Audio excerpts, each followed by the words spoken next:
Hello!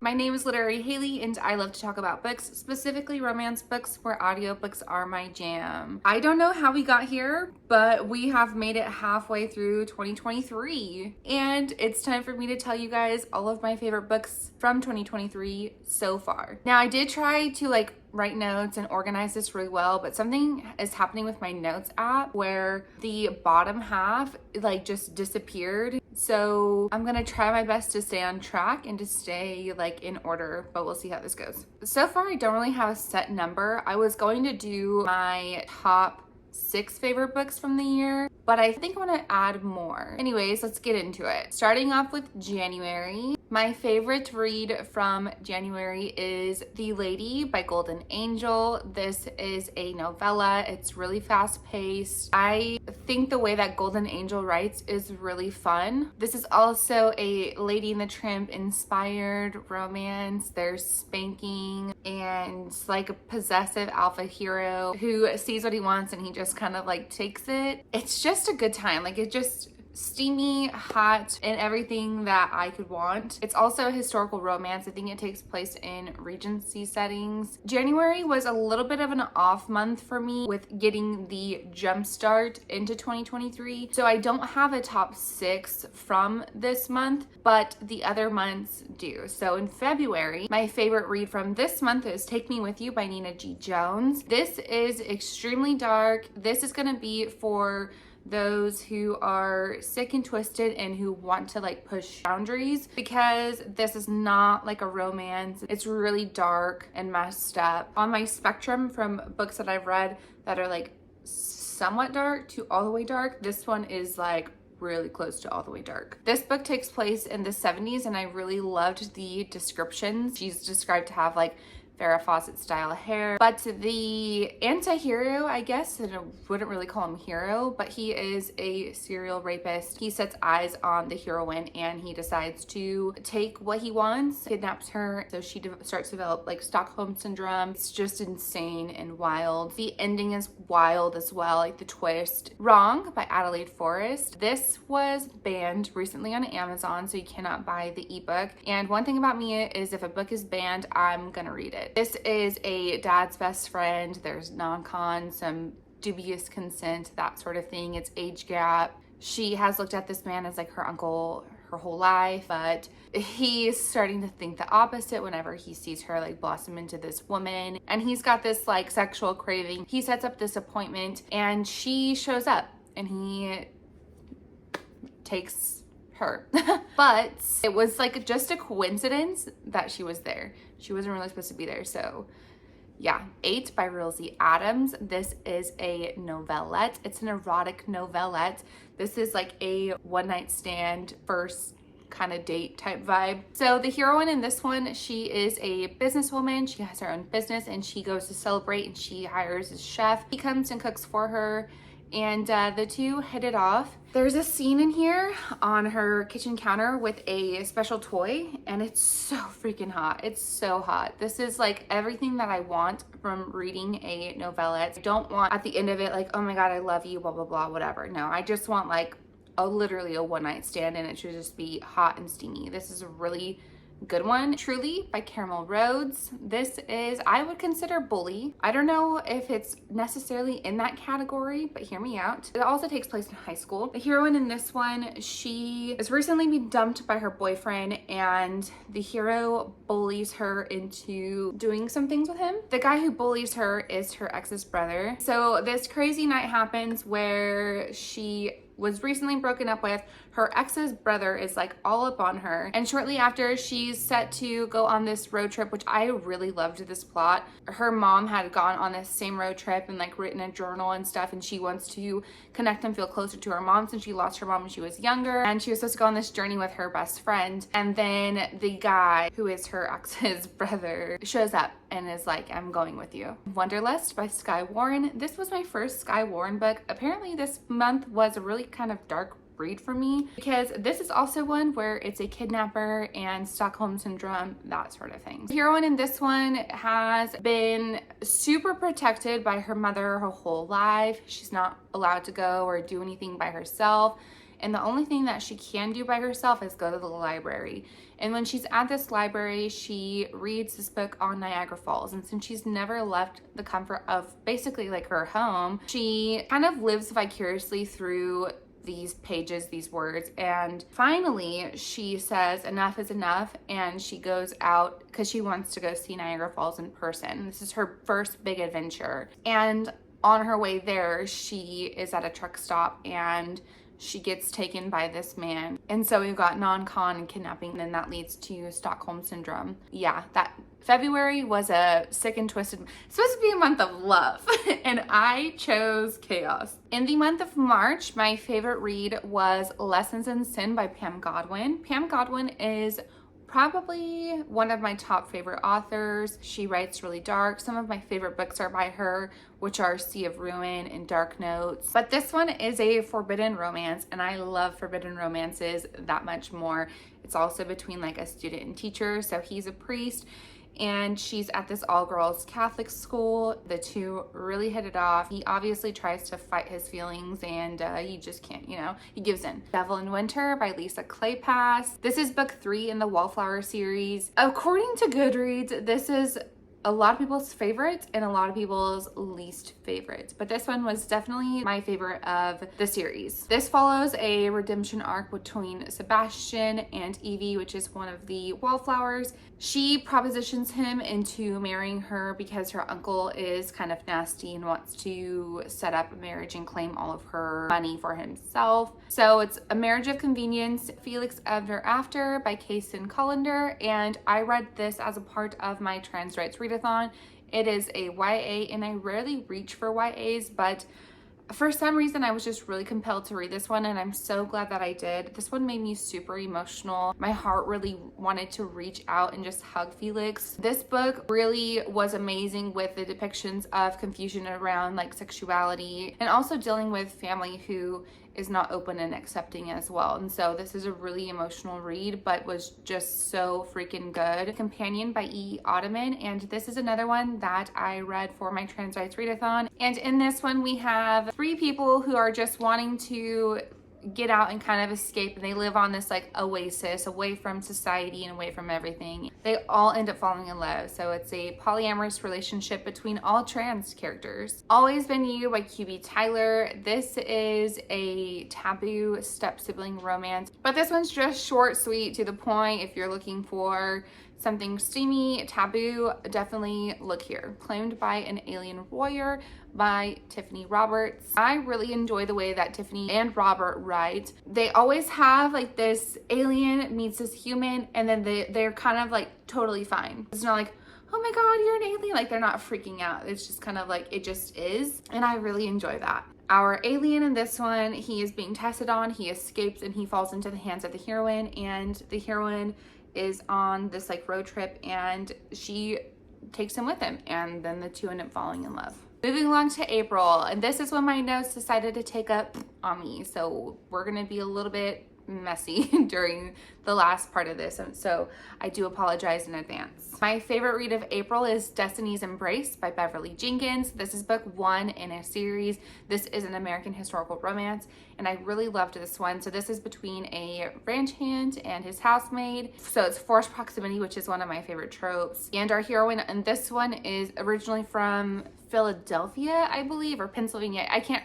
quite remember, but she travels to California to get away and like escape her home life and start a new life for herself out in San Francisco. And that's when she meets Logan, and you know, some feelings start to develop and things start to happen. Queen Move by Kennedy Ryan. This is book 3 in the Kingmaker series. The first 2 are a duet, and then this one is a standalone. This one is childhood friends to lovers, so it's kind of second chance, and those are some of my favorite books to read. I don't know what it is about childhood friends that just makes me like so giddy and happy inside, but this one does it for sure. Obedience by Liza Snow. I read this as an arc through NetGalley. I did the audio arc, which I highly recommend the audio. It is a full cast narration, so there are like music, background noises, and that sort of thing. I've tried these kind of versions in the past and I've had no luck and I felt really distracted. This one was the complete opposite. It was really perfect the way that it was all edited and brought together. It wasn't overwhelming. I didn't find myself getting distracted. So this one is an age gap. It's basically student teacher. So she is like a teacher's aide essentially, and she's helping him out. I guess it's more so like mentor protege, but they're both silk aerialists, and it's just super beautiful how everything is written. And then there is a suspense element that is sprinkled in. This does end on a cliffhanger, but it's so good. I cannot wait for book 2. Debt by Nina G. Jones. This is another one that is dark and twisted. So we have like a revenge-ish plot. The heroine has this friend who has gone on this like black market to find this like basically CNC website to where like you can live out your fantasies. And so she sets up this appointment between this guy, and then the guy shows up, and then they do their whole spiel, and then a couple of days later another guy shows up, and she's like, wait, whoa, hold on. Well, it turns out the first guy who came after her was not the guy that she hired, and so he blackmails her, and it's wild, it's crazy. Lotus by Jennifer Hartman. This one, our hero, he was kidnapped as a child. He escapes and he runs into the heroine, and turns out that they are childhood friends. He kind of like lost his memory when he was away. He was gone for like a really long time. He comes out confused, and she really helps and guides him through everything, and it's just super sweet and emotional, even though the darker side is him being kidnapped as a kid. But he is a sweet baby angel, and it's just so good. Until You by Claire Contreras. This book, oh my god. So this is a dark hockey romance. The FMC is like a play on Wednesday Addams, and I just freaking loved it. She has been used to kind of like being catcalled her whole life, and so she wears like really baggy clothes, and she has this like FU personality to everybody. And the hockey player, who's like this big hotshot at the school that they're at, and he immediately is like, you're mine, and she's like, no. The feelings start feeling. And then there's this plot twist, and like there's kind of like this suspense element to it as well. Then we have May, and in May I read Fourth Wing, so obviously that's gonna be my favorite read from this month. I don't even know where to begin, because this book just like has everybody in a chokehold, and for good reason. It's so good. This is my type of fantasy romance. It's not super heavily based on like the world building. Matter of fact, you're kind of like jump straight into like the main plot. And I never, even though this book is so long and it is fantasy, I never felt bored. I never felt lost, nothing like that. So this is like a high stakes college that they're at, and they have different like, I don't know what to call it, but they have different like categories of what people are going to be into. The heroine's father was a scribe, and her mother is a writer. Her father dies, but her mother like forces her into becoming a writer. And so she goes to this writer college where it's really high stakes, and our heroine is disabled, and she suffers from, I can't remember what it's called, so I really do apologize, but it's where like you get hurt easily, and then when you're hurt, like you stay hurt longer. So this has like your Divergent vibes. It's not YA, and it's a slow burn. Enemies to lovers. So, you know, you get your spice elements towards the end, of course, because yeah, now it's got to build up to it. To Covet a Countess by Sapna Bogue. This is a historical romance. Now this is book 2 in a series. They are standalone, so you don't have to read them in order, but if you read book 1, you will understand the context of book 2 a little bit better. Our heroine is trying to escape a kind of tough situation back home. She takes her sister to find her cousin that is in the States, and when she gets there, her cousin is not there, and instead she meets the hero. And the hero is like immediately enamored by her, and just has this like feeling of wanting to like protect her and be with her. She is a little bit standoffish. The Coven by Harper L. Woods. This is a fantasy romance. I would say it's pretty light on the fantasy. This is exactly how I prefer my fantasies, but the fantasy elements are not hard to understand. Like I don't have to feel like I'm doing math trying to figure it out. It's just, I've never really been a fantasy person like that. I don't really have the imagination that kind of comes along with something that's like a really high fantasy. So this is a low fantasy, super easy to understand, and it's super steamy, so good. This is student teacher. The heroine is a witch in hiding, and Coven finds out about it, and so she's forced to attend this university where she falls in love with her teacher. And the twist in the end at this one was like mind-blowing, shook. Forever Theirs by Anna Stone. This is a sapphic, polyamorous, just kind of fluffy, good romance, super steamy, super spicy. So we've got two femdoms who they both kind of switch, but they're looking to add an addition to their relationship. They meet the owner of a flower shop and they just kind of like hit it off. But then the flower shop owner, she's a little bit standoffish because she doesn't know she can be in a relationship with two people. So she decides to date them both individually at first to kind of get the vibes and feel them out. And then we've got June. I did not read a lot of books this month in comparison to the months before. This is my least read month, which is kind of crazy, but we are in the middle of moving, so I have a lot going on. There's a lot of chaos, and it's been really hard to find that downtime to read. So I don't have like a top 6 from this month as the same in January. And to be quite honest, I don't know which is my absolute favorite read from this month. If I would have to pick, it would be between 2 books, and that would be Requiem by Callie Hart. And let's talk about this one first. If you don't have triggers, I would recommend going into this somewhat blind. I wouldn't really look at reviews or anything like that, so I'm really not going to say a whole lot on this because I want you to experience what I experienced.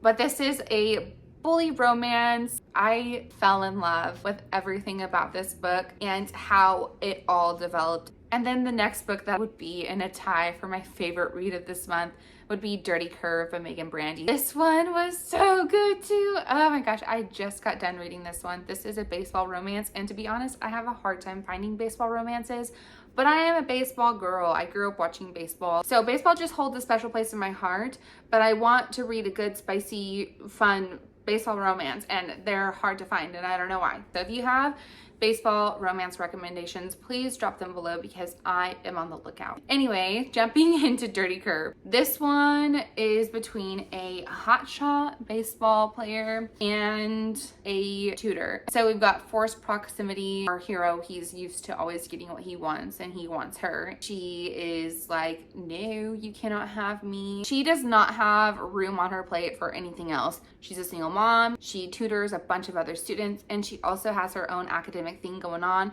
She works another job at night, so she's stretched thin. Lords of Pain, Lords of Wrath, Lords of Mercy. This one is by Choose Bully. We've got Taboo because it's step sibling. This one has a lot of things that are kind of one of my favorites to read, which is like non-con and bully. And the last books I'm going to talk about is this duet. I think it'd be a duet. Easy Virtue and Sweetest Venom by Mia Asher. This is probably one of the best books that I've read in a long time. This is between a love triangle, and I never would have thought that I would love a love triangle so freaking much. But I really connected with the heroine in this one so much. She has straight up daddy issues. She's never felt good enough. She's been bullied. She has mommy issues as well. Eventually, she comes from this shy, awkward girl, and she blossoms into her body, and then she realizes that she can use her body to get what she wants. And so she does that for a while. She doesn't believe in love and all of these other situations. It's completely fucked. I don't want to say too much because I don't want to give away too much, but I just really connected with the heroine in this one, and I was totally rooting for her to kind of like find herself and fall in love. Woo! What a year so far. I don't even know how many books I've read this year. I think I've read like 99 books, and those are just some of my favorites. I look forward to the rest of this year. I cannot wait to see what other books I read and that just really enamor and just capture my attention the way that these books have. But thank you guys so much for watching, and I will see you guys next time.